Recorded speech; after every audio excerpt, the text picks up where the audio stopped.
Hi, I'm Al from the Money Study, bringing you another episode in our Take 10 challenge, and we're up to number 22. Just trying to get that debt down to something that we can manage, or ideally, let's get rid of it. Before we kick off, there's my disclaimer, all about facts, it's about figures, it's information only, it is not advice. So, let's get out of debt. And I've over the years with my clients, I've seen some horrendous amounts of debt at quite quite disgusting high levels of interest rates and so forth. And people who have been in debt for a long time, they're stressed. It's causing nothing but grief over decades. So look, it just can't go on. We've just got to try and get this debt down. It's a bit of short-term pain, hopefully for a bit more longer term gain.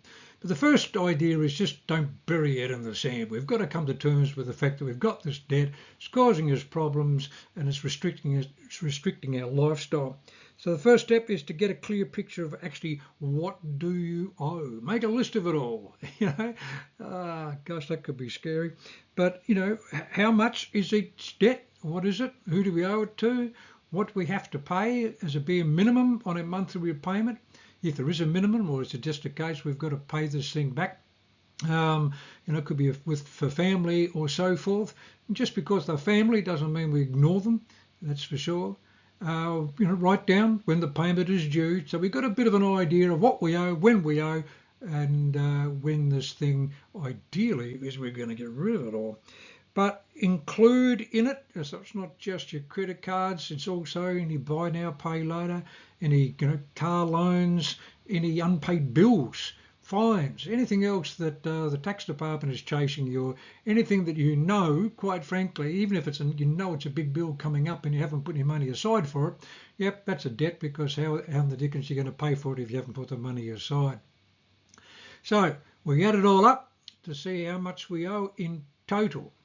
Yep, could be scary, But the idea is that we're finally taking charge of all of this. And that's got to be a good thing. Burying it in the sand won't make it go away. So, and if you are in diabolicals, if you look at that and you go, there's just no way in the world, and you're looking for a quick fix, you're looking for a Tatswallow ticket or something out there, go and get a payday lender to lend us some money to get rid of some of the other ones, or just increasing your credit card limit. That's not a fix. That's just delaying the inevitable. So we've got to actually have a fix. So before you do anything, if you really are in diabolicals and you really haven't made any headway with all of this thing, look, strongly suggest you talk to a financial counsellor. Generally speaking, they're free with a financial counselling service. They can sit down with them, they can explain your options, help you make a plan, get your finances back on track.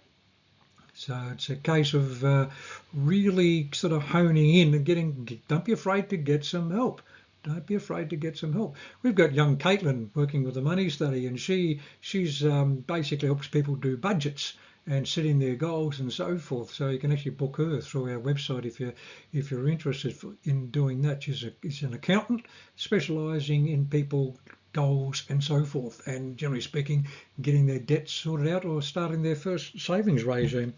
You can go to the National Debt Helpline, and there's the phone number there. They're open Monday to Friday, 9:30 to 4:30, and you can give them a call to get some help. You can also call Way Forward. That's a charity offering, which they offer free debt relief. So they could be helping you out with all of that. So if you need some support, again, don't be afraid. Far better to admit defeat to a degree and get some help than just keep on floundering along doing what you've always done for whatever. Some free services there to get yourself sorted out, hopefully. But we can also sort of help by giving you some steps if you think you can do it by yourself. The idea is to prioritise. Prioritise. Obviously, if you've got a debt that someone says, if you don't pay this by next Wednesday, we're going to chop your legs off at the knees, that might be a pretty good loan to focus on, I'm guessing. But look, obviously things like our rent and our mortgage, that's got to be paid. We just can't renege on our house debt or our rent, or otherwise we could find ourselves out on the street.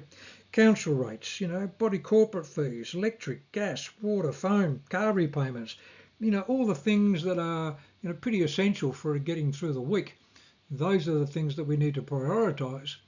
And then we could have start to look at other methods. So the National DELP Helpline, they've got a step-by-step guide there to help you prioritise. So they've got a thing they can give you to help you process it all, to work out, what's the important bits and what's sort of not quite so important. And then, of course, you plan your high priority payments, and using your debt money, make a plan to pay your high priority payments first. I mean, it's not rocket science in that regard. Get those ones that's got to be paid, and this is probably what you're doing anyway at this stage.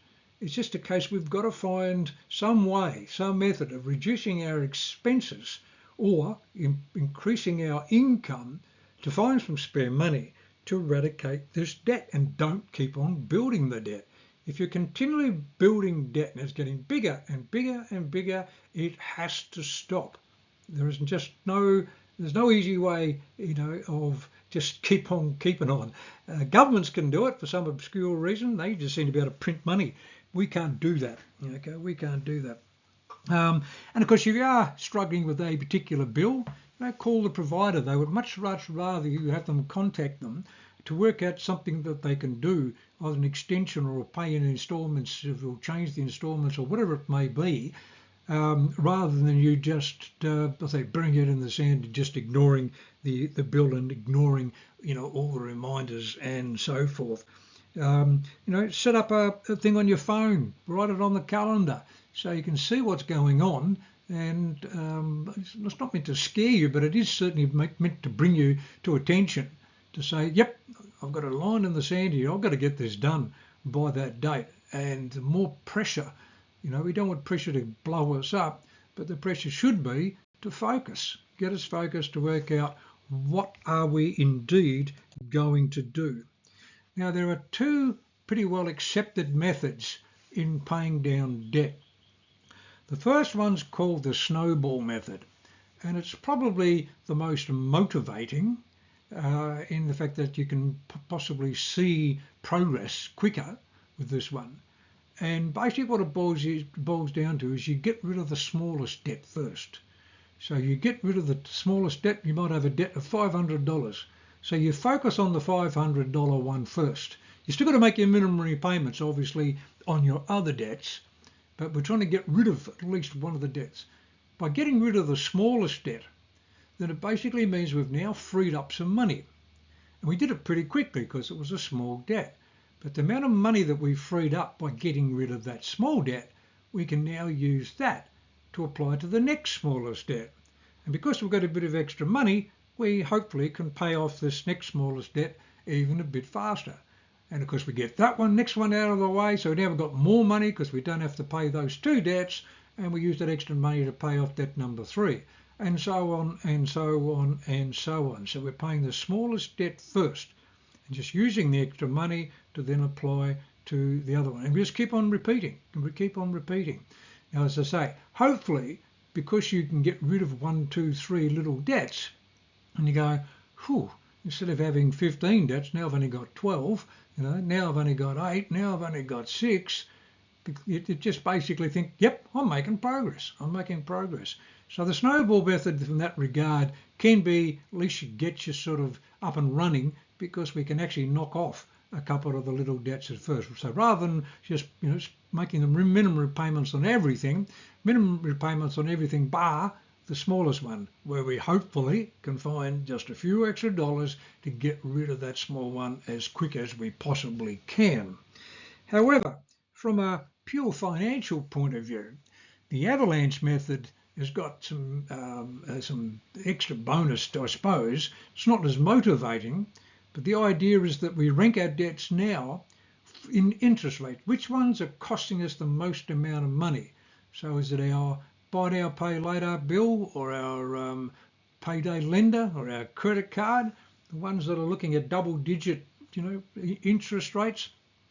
So we focus on the one that has got the highest interest rate, because that's the one that's costing us the most amount of money. it's the one that's costing us the most amount of money per fortnight or week or month or whatever you're paying this thing off at. Because it's got a high interest rate, the longer you have that one, the more interest you're going to be paying. So if we focus on the one that's got the highest interest rate, we're financially giving ourselves a bit of a boost. But of course, that one with the highest interest rate may not be, and probably not, the smallest loan. So it could take you a little bit longer to get rid of loan number one. But once we've got rid of it, yep, we're not paying that ridiculously high interest rate on that loan anyway. And then we focus on loan number two. We do exactly the same thing. We just take the extra money that we've now saved by not having to pay down loan number one and apply it to loan number two. And so it goes on until we can finally get it down to a point where perhaps we've just got a mortgage, and ideally, eventually, of course, we don't even have a mortgage. So it's a, as I say, whichever method gets you to do it. If getting rid of the highest interest rate, yep, I can understand that, and that's what I've got to do. Focus, you can do the avalanche method. If you're going to do something, I just need something more motivating because I've just been doing this for a while and I never seem to be able to get to square one, then perhaps the snowball method is a better method for you. Anyway, just a few ideas there, but I say generally speaking, if you really are in a hole, use some of the free counselling service to do it. We're here to help, but obviously we do charge for our time. So, but yep, certainly here to help if you believe that we can certainly do so. Look forward to talking about more of these issues in future sessions with you.